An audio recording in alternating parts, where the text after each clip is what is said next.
നമസ്കാരം. നെന്മാറ ഇരട്ടക്കൊലപാതക കേസ് പ്രതി ചെന്താമരയെ പേടിച്ചാണ് തങ്ങൾ ജീവിക്കുന്നതെന്ന് അയൽവാസികൾ. ചെന്താമരയെ ഭയന്ന് വീടിന് പുറത്തെ ടോയ്ലറ്റിൽ പോലും പോകാറില്ലെന്ന് അയൽവാസി ആയ പുഷ്പ പറഞ്ഞു. പ്രതി തയ്യാറാക്കിയ കൊല്ലാനുള്ളവരുടെ പട്ടികയിൽ താൻ കൂടിയുണ്ടെന്നും എപ്പോഴും മരണഭയത്തിലായിരുന്നെന്നും പോത്തുണ്ടി സ്വദേശി പുഷ്പ പറഞ്ഞു. നിരവധി തവണ മാരകായുധങ്ങളുമായി ഭീഷണിപ്പെടുത്തിയിട്ടുണ്ടെന്നും പോലീസിൽ പരാതിപ്പെട്ടിട്ടും യാതൊരു നടപടിയും ഉണ്ടായിട്ടില്ലെന്നുമാണ് പുഷ്പ മാധ്യമങ്ങളോട് പറഞ്ഞത്. തന്നെ വകവരുത്തുമെന്ന് അയൽവാസികളോട് ചെന്താമര പറഞ്ഞെന്നുമാണ് പുഷ്പയുടെ വെളിപ്പെടുത്തൽ. അതേസമയം പ്രതി ചെന്താമരയെ പാലക്കാട് നഗരത്തിൽ കണ്ടതായുള്ള സൂചനയുണ്ട്. കോട്ടമൈതാനത്ത് പ്രതി ചെന്താമരയെ കണ്ടെത്താനാണ് വിവരത്തിന്റെ അടിസ്ഥാനത്തിൽ പാലക്കാട് നഗരത്തിൽ പോലീസ് പരിശോധന നടത്തിയെങ്കിലും ഇതുവരെയും കണ്ടെത്താനായിട്ടില്ല. പ്രതി ഒളിവിൽ പോകുമ്പോൾ ഭക്ഷണ സാധനങ്ങൾ കയ്യിൽ കരുതിയതായാണ് വിവരം. പ്രതി ആദ്യ കൊലപാതകം നടത്തിയ സമയത്ത് ഒളിച്ചിരുന്ന അറക്കമല, പട്ടിമല എന്നിവിടങ്ങളിൽ തിരച്ചിൽ നടക്കുന്നുണ്ട്. 20 പേരടങ്ങുന്ന 3 സംഘങ്ങളാണ് ഈ പ്രദേശത്ത് തിരച്ചിൽ നടക്കുന്നത്. മലകളിലും ഒരു മലയുടെ താഴ്വാരങ്ങളിലും പരിശോധിക്കും. പരിശോധനയ്ക്കായി ഡ്രോൺ ഉൾപ്പെടെയുള്ള സംവിധാനങ്ങളും ഉപയോഗിക്കും. നെന്മാറ പോത്തുണ്ടി ബോയൻ കോളനിയിലെ ലക്ഷ്മിയെയും മകൻ സുധാകരനെയും ചെന്താമര വെട്ടിക്കൊന്നത് ഇന്നലെ രാവിലെ 10 മണിക്കായിരുന്നു സംഭവം. വ്യക്തിവൈരാഗ്യമാണ് കൊലപാതകത്തിന് കാരണമെന്നാണ് പോലീസ് നിഗമനം.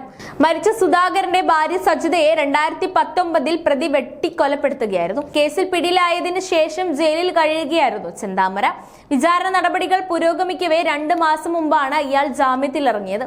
ഇയാൾ വീണ്ടും മറ്റെന്തെങ്കിലും കുറ്റകൃത്യം ചെയ്യുമോ എന്ന ഭയം നാട്ടുകാർക്കുണ്ടായിരുന്നു.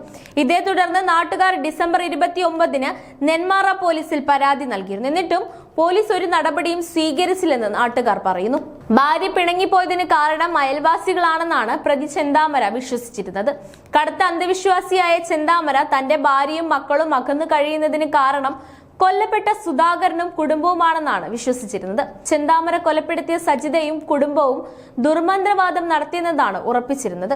ചെന്താമരയുടെ കുടുംബ പ്രശ്നങ്ങൾക്ക് കാരണം മുടി നീട്ടി വളർത്തിയ ഒരു സ്ത്രീയാണെന്ന് ജ്യോതിഷി പറഞ്ഞതായാണ് സജിതയുടെ കൊലപാതകത്തിന് ശേഷം പോലീസിന് നൽകിയ മൊഴി. ഇത്തരത്തിലെ അന്ധവിശ്വാസമാണ് മുടി നീട്ടി വളർത്തിയ സജിതയുടെ കൊലപാതകത്തിന് കാരണമാകുന്നത്. സുധാകരന്റെ വീട്ടിന്റെ പുറകുവശത്തുള്ള വാതിലിലൂടെ കയറിയാണ് സജിതയെ അന്ന് വെട്ടിക്കൊലപ്പെടുത്തുന്നത്.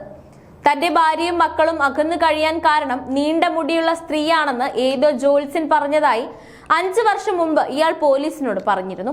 ഇത് സജിതയാണെന്ന് ചെന്താമര വിശ്വസിച്ചിരുന്നു. സജിതയോടുള്ള വൈരാഗ്യം വീട്ടുകാരോടും വെച്ച് പുലർത്തിയിരുന്നു. ജാമ്യത്തിൽ ഇറങ്ങിയതിന് പിന്നാലെ സുധാകരനെയും അമ്മയെയും ചെന്താമര കൊലപ്പെടുത്താൻ കാരണവും അത് തന്നെയായിരുന്നു. സജിതയെ വെട്ടിക്കൊന്ന അതേ രീതിയിലാണ് അതേ വീടിന്റെ മുന്നിലിട്ട് ഭർത്താവ് സുധാകരനെയും ഓടിയെത്തിയ അമ്മയെയും വകവരുത്തിയത്. അയൽവാസികളായ വേറെ 2 സ്ത്രീകളെയും ഇയാൾ അന്ധവിശ്വാസത്തിന്റെ പേരിൽ സംശയിക്കുകയും ഭീഷണിപ്പെടുത്തുകയും ചെയ്തിരുന്നു. നെന്മാറ ഇരട്ട കൊലപാതക ശേഷം മുങ്ങിയ പ്രതിയെ ഇതുവരെ കണ്ടെത്താനായിട്ടില്ല. പ്രതിക്കായി പോലീസ് അന്വേഷണം ഊർജിതമാക്കിയിട്ടുണ്ട്. ഇന്ന് വനത്തിനുള്ളിലും ചെന്താമരന്റെ വീടിനോട് ചേർന്നുള്ള കുളത്തിലും പരിശോധന നടത്തുകയാണ്. അതേസമയം നേരത്തെ തമിഴ്നാട് കേന്ദ്രീകരിച്ച് തിരച്ചിൽ നടത്തിയെങ്കിലും പ്രതിയെ കിട്ടിയിരുന്നില്ല. വിവിധ സംഘങ്ങളായി തിരിഞ്ഞ് നാട്ടുകാരുടെ സഹായത്തോടെയാണ് തിരച്ചിൽ നടത്തുന്നത്. ഓരോ ജീവിതവും ഓരോ കഥകളാണ്, വേറിട്ട കഥകളുടെ ഒരു കൂട്ടായ്മ. വേണമെങ്കിൽ നമുക്കതിനെ ഒരു നോവലെന്ന് പേരിടാം. അതുപോലൊരു നോവലല്ലേ നിങ്ങളുടെ ജീവിതവും? എന്താ, ശരിയല്ലേ? നിങ്ങളുടെ അനുഭവങ്ങൾ, കഥകൾ എന്തുമായിക്കൊള്ളട്ടെ, അത് കേൾക്കാൻ DNA ന്യൂസിലൂടെ ഞാൻ എത്തുന്നു. കഥ പോലൊരു ജീവിതം, അതിനായി ഞാൻ നിങ്ങൾക്ക് വേണ്ടി കാത്തിരിക്കുന്നു. നമുക്ക് ഒന്നിച്ച് കാണാം, കുറേ കാര്യങ്ങൾ സംസാരിക്കാം, വേദനകൾ പങ്കിടാം.